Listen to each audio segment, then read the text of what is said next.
ভারত পাকিস্তান সংঘর্ষ বিরতি সম্পন্ন হলেও তার রেশ এখনো জারি রয়েছে। আমেরিকা থেকে পাক সেনা প্রধানের পরমাণু হুঁশিয়ারির পর এবার ভারতের বিরুদ্ধে যুদ্ধের হুঁশিয়ারি দিলেন পাকিস্তানের প্রাক্তন বিদেশমন্ত্রী তথা পাকিস্তান পিপলস পার্টির প্রধান বিলওয়াল ভুট্টো। জানালেন, ভারত যদি সিন্ধু নদীর উপর বাদ দেয় তাহলে দুই দেশের মধ্যে যুদ্ধ অবশ্যম্ভাবী। শুধু তাই নয়, সিন্ধু সহ ভারতের 6 নদী দখল করারও হুমকি দিলেন ভুট্টো।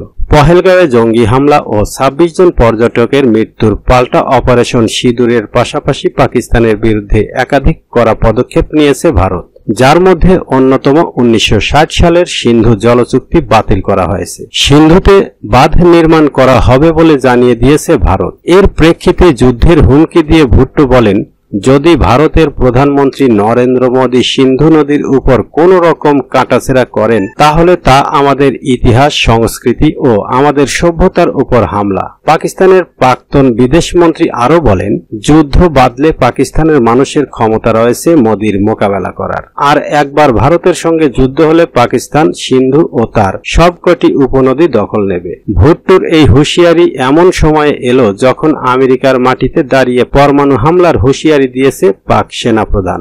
রবিবার ফ্লোরিডার ট্রাম্পায় শিল্পপতি আদনান আসাদের নৈশভোজে গিয়ে পাক সেনাপ্রধান বলেন, আমরা পরমাণু শক্তিধর দেশ।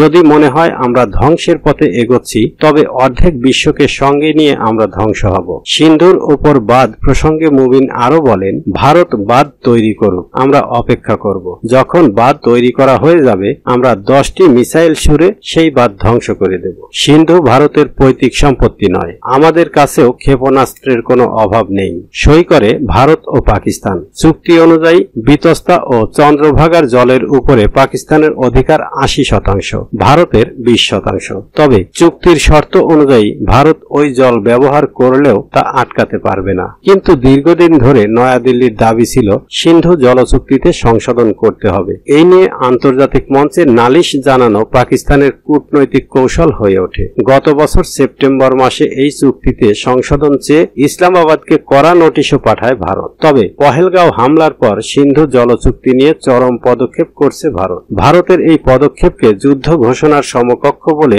আগেই তোপ দেখেছে পাকিস্তান। আর এবার এই ইস্যুতে ফের হুঙ্কার শোনা গেল পাকিস্তানের প্রাক্তন বিদেশমন্ত্রীর গলায়। যদিও ভারত এই হুমকিকে বিশেষ পাত্তা দিতে নারাজ, এখন দেখার বাকি আগামী দিনে এই জল কতদূর গড়ায়।